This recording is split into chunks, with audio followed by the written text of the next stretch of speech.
Good morning everyone, कैसे हैं आप लोग? आई होप आप सब अच्छे होंगे। Today we are going to talk about everything about Lloyd law college. So चलिए आगे देखते हैं।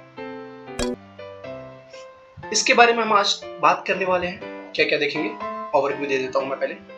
इसकी फीस स्ट्रक्चर, एडमिशन प्रोसेस क्या रहेगी, एलिजिबिलिटी, कौन कौन एलिजिबल है, कॉलेज फैसिलिटीज क्या क्या प्रोवाइड करती है, प्लेसमेंट और भी बहुत सारी चीजें, और इसकी रैंकिंग भी देखेंगे। और मैं अपने ओपिनियन शेयर करूंगा कि क्या आपको इसमें एडमिशन लेना चाहिए, आप इसमें सूटेबल है कि नहीं एडमिशन लेने के लिए, सारी चीजें। चलिए फिर आगे देखते हैं। कॉलेज की थोड़ी ओवरव्यू दे दूं मैं। ये इस्टेब्लिश हुई थी 2003 में। इसकी लोकेशन है ग्रेटर नोएडा। ग्रेटर नोएडा में ये एमिटी रोड से आगे है, ठीक है, इसकी लोकेशन है। और इसकी एरिया वाइज बात करूं तो 10 एकड़ कहीं पे लिखा हुआ है, कहीं पे 4.5 एकड़ मेंशन है। तो राउंड ऑफ में बात करूं तो एवरेज लेके चलो 5 एकड़, आइदर 10 एकड़ ही। तो कैंपस की साइज उतनी बड़ी नहीं है, ठीक है, एवरेज साइज है। क्योंकि अगर कॉलेज की बात करूं यूनिवर्सिटी की तो 10 एकड़ बहुत कम होते हैं, ठीक है। क्योंकि अगर बड़े बड़े कॉलेजेस वगैरह की मैं बात करूं, कोई भी एवरेज तो सबकी अराउंड कोई 100 एकड़, 500 एकड़, चलो 500 से ज्यादा, 100 प्लस एवरेज, ठीक है, ठीक है। तो ये इसकी एरिया है। बता दूं यहाँ पे जो कोर्स ऑफर होती है 5, आज जनरली हम लोग 5 ईयर की बात करने वाले हैं।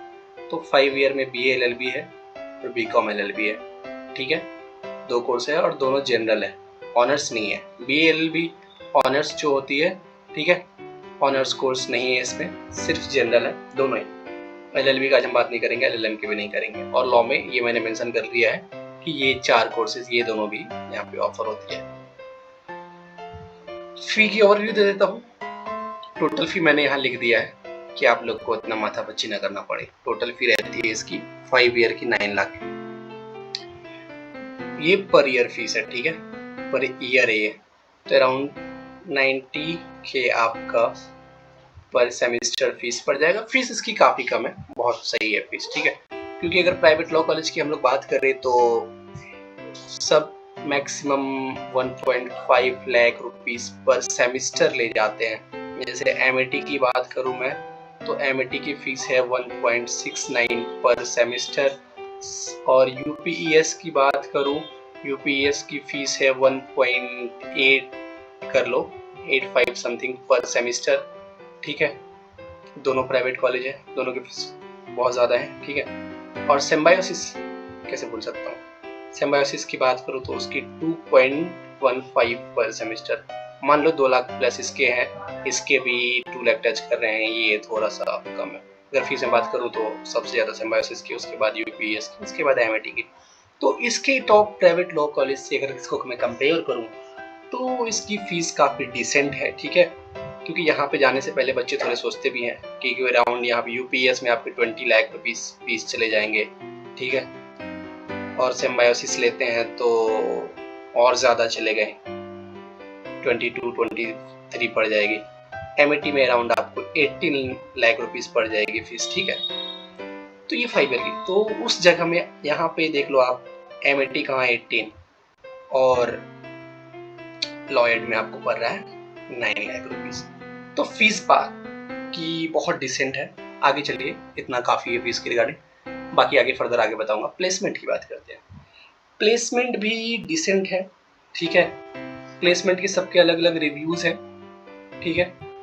कुछ लोग, अगर रेशियो में बात करूँ तो एवरेज, देखो लॉ ऐसा हमारा प्रोफेशन है कि इसमें आप जो ग्रेजुएशन करने के बाद कुछ लोग फर्दर स्टडी करते हैं, ठीक है, जुडिशरी वर्क की तैयारी करते हैं, कुछ लोग LLM करने चले जाते हैं, ठीक है, फिर बचते हैं प्लेसमेंट वाले। तो उस वाइज देखिए तो प्लेसमेंट की रेशियो जो मैं एवरेज यहाँ की बताऊँ तो 30-40% में लेके चलूँ, जो मैंने लॉयड लॉ कॉलेज के बच्चों से बात की है।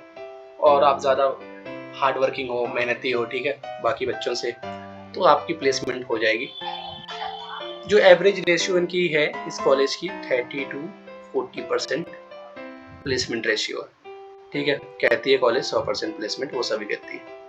तो ये इसकी रेशियो रहती है। आप ज़्यादा मेहनती बच्चे हो, ठीक है, तो इस परसेंटेज में फॉल कर सकते हो। और जैसे कॉलेज कहती है हाईएस्ट प्लेसमेंट 10 पॉइंट समथिंग, 11 कर लो, 11 lakh rupees highest placement. Average claim करती है 4.5 लाख, ठीक है। और मिनिमम जो बच्चों से मैंने बात की, मिनिमम पैकेज जो जाता है वो 1 लाख। तो मान लो 9 और 10,000 पर सेमिस्टर, ठीक है। तो ठीक है, लॉ में 9 से 10,000 रुपये पर सेमिस्टर, ये सॉरी पर सेमिस्टर कह रहा हूँ, पर मंथ तो मिलते हैं, ठीक है। इसमें कुछ भी गलत नहीं है कहना। 9 से 10,000 रुपये मंथली मिलना कॉलेज खत्म होने के बाद, बहुतों को वैसी जॉब करनी पड़ती है। तो मिनिमम तो 1 तो रख ही लो। तो एवरेज तो मैं कहूँगा ठीक है 4 लाख रुपीज़ लेके चल सकता हूँ। हाईएस्ट इन्होंने 11 लिखा है तो होगा, बट एवरेज मैं कहूँ तो 4 लाख रुपीज़ एवरेज प्लेसमेंट रहती है। और वो भी उन बच्चों की जो 30% में फॉल करते हैं, सारे बच्चों की नहीं। वो आप पे डिपेंड करता है, मार्क्स कैसे हैं आपके, पास्ट परफॉर्मेंस कैसा है। बाकी कॉलेज ओवरव्यू अच्छी है, आगे बाकी बात करता हूँ तो बताता हूँ। कॉलेज की मैं यहाँ पे एडमिशन की एलिजिबिलिटी की बात कर लेता हूँ, ठीक है। 10+2 पास आउट होने चाहिए रिकॉग्नाइज पोस्ट से विद 45% मार्क्स मिनिमम, ठीक है। अगर आप SC ST और OBC से बिलोंग करते हो तो इसकी 40% या 42% मार्क्स होने चाहिए, इतना ही है, ठीक है।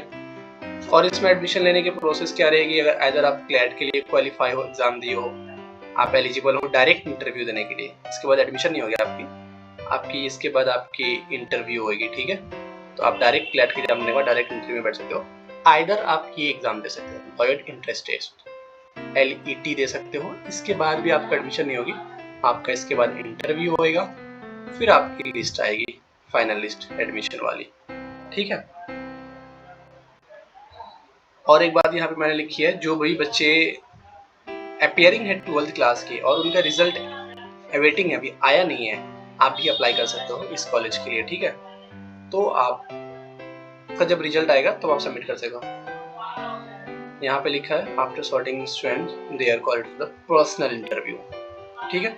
तो वही है, आपका जो लिस्ट आता है, आइदर क्लैट के बाद आप पर्सनल इंटरव्यू देते हो और LET देने के बाद पर्सनल इंटरव्यू देते हो, फिर उनका लिस्ट आता है, फिर उसमें आपका एडमिशन होता है। जब मैंने LET की बात की है तो बहुत बच्चे LET देते हैं, तो उसके कुछ सब्जेक्ट वगैरह मैंने मेंशन किया कितने मार्क्स के होते हैं। LET टोटल 150 मार्क्स के होते हैं, सॉरी 150 मार्क्स के भी होते हैं और 150 क्वेश्चन भी होते हैं, ठीक है। ये देख लो, जनरल नॉलेज पूछा जाता है, करंट अफेयर वही आपके लास्ट 6 मंथ के राउंड, इंग्लिश पूछा जाता है, मैथमेटिक्स बेसिक पूछे जाते हैं, लॉजिकल रीजनिंग, हाँ लीगल एप्टीट्यूड के आपको कुछ लॉ के क्वेश्चंस मतलब सब्जेक्ट पढ़ने पड़ेंगे, फैमिली लॉ हो गया, कॉन्ट्रैक्ट हो गया, ठीक है। तो इसकी बेसिक नॉलेज होनी चाहिए आपको, तो ही आप ये सब्जेक्ट कर सकते हैं। बाकी तो आपका जनरल सब्जेक्ट है। तो टोटल 150 है, मार्क 1 मार्क्स है, नेगेटिव मार्किंग इसमें नहीं रहता है, मैं बता दूं, ठीक है। और कट ऑफ हर साल के हिसाब से, उस हिसाब से इसकी ये रहेगी। डॉक्यूमेंट जो रिक्वायर्ड होगी, 10th की मार्कशीट, ठीक है, photocopy and original, 12th residence proof, either ये ऑप्शनल है कैटेगरी वाली। हाँ, अगर आप ST SC OBC के लिए आप ये करते हो, क्लेम करते हो, ठीक है, उस रिजर्वेशन में मैं बता दूं कि यहाँ पे ST SC OBC के लिए और AWS and Jammu and Kashmir residents, इनके लिए सीट्स रिजर्व ही हैं, शायद 21% SC SC के लिए, 23, अराउंड 40% सीट्स यहाँ रिजर्व हैं एंड 60% फॉर जनरल के लिए। अगर आप इसमें से फॉल कर सकते हो तो इन 40% में अप्लाई कर सकते हो।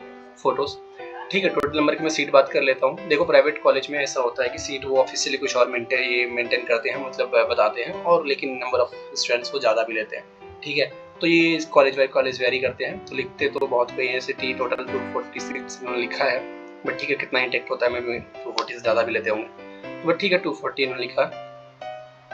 देखो 180 इन्होंने लिखा है मेरिट LET, ठीक है, और 6 रिजर्व फॉर द क्लैट।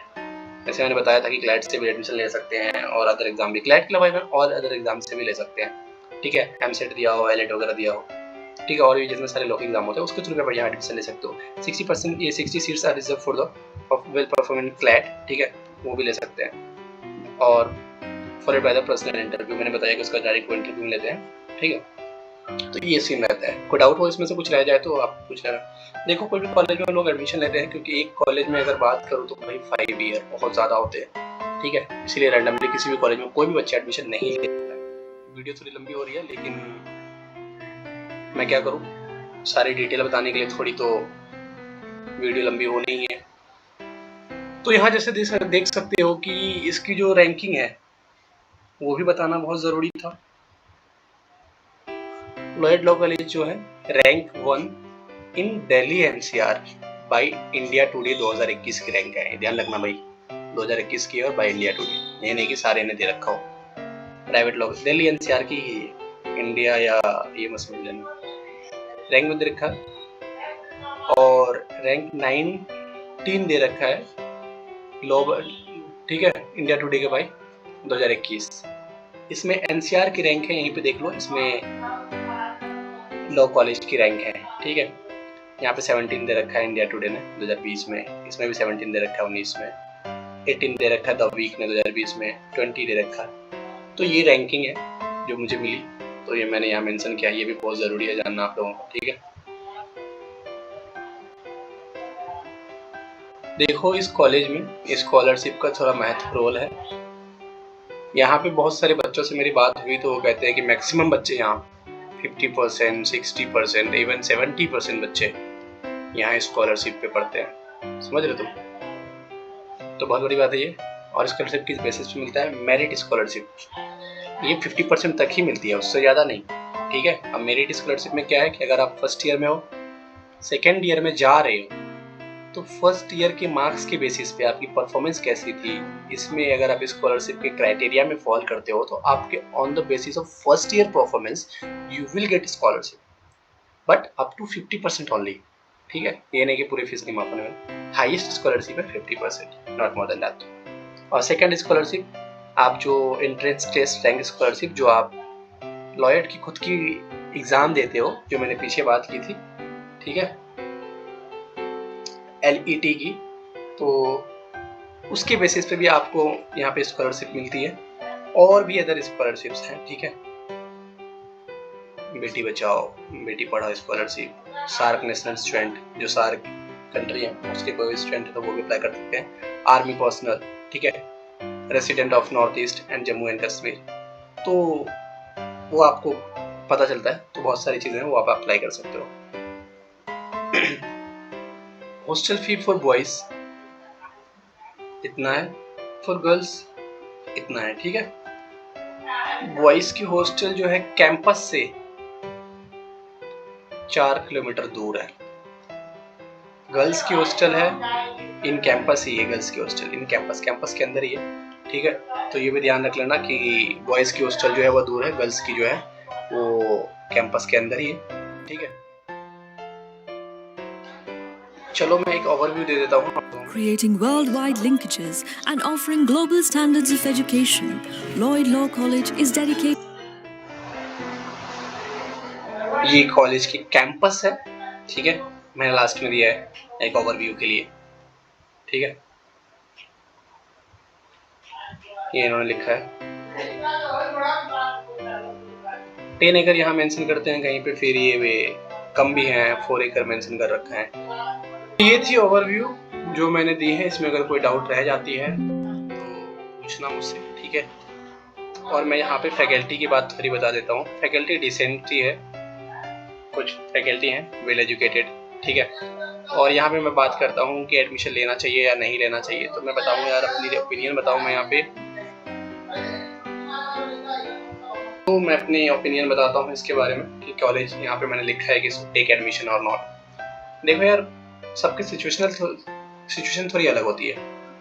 तो अगर किसी को ज़्यादा फीस नहीं देना है, like 3 lakh 4 lakh per year, ठीक है, अगर ऐसे लो तो 20 लाख 25 लाख 30 लाख रुपए से किसी को फीस नहीं देना है, और बहुत बड़े कॉलेज की नाम की ज़रूरत नहीं है अपनी डिग्री में कि यार मेरी कॉलेज की डिग्री बहुत बड़े कॉलेज से होनी चाहिए, ठीक है, मैंने लॉ किया तो वेल नोन बहुत, ऐसे लॉयड लॉ कॉलेज के भी नाम है, बट अगर और भी बड़े नाम की बात करूँ मैं, तो अगर उनसे ज़्यादा इफेक्ट आप नहीं होते हो तो आप इस कॉलेज के लिए सोच सकते हो, ठीक है।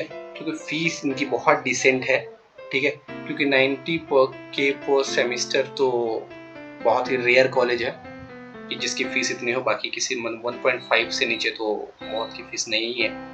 तो आप डिसेंट से 9 से 10 लाख रुपए में लॉ कर लेते हो पूरे 5 साल की, तो बहुत सही है। और बहुत सारे बच्चे मुझसे ये भी पूछते हैं कि यार कॉलेज घर के पास वाला लेना चाहिए या दूर वाला। यार तो ये तो तुम पे डिपेंड करता है कि तुम्हें कैसा सही लगता है, घर के पास रहना या दूर रहना। बाकी घर के पास ही रहना तो मेरे हिसाब से यार बेस्ट रहता है।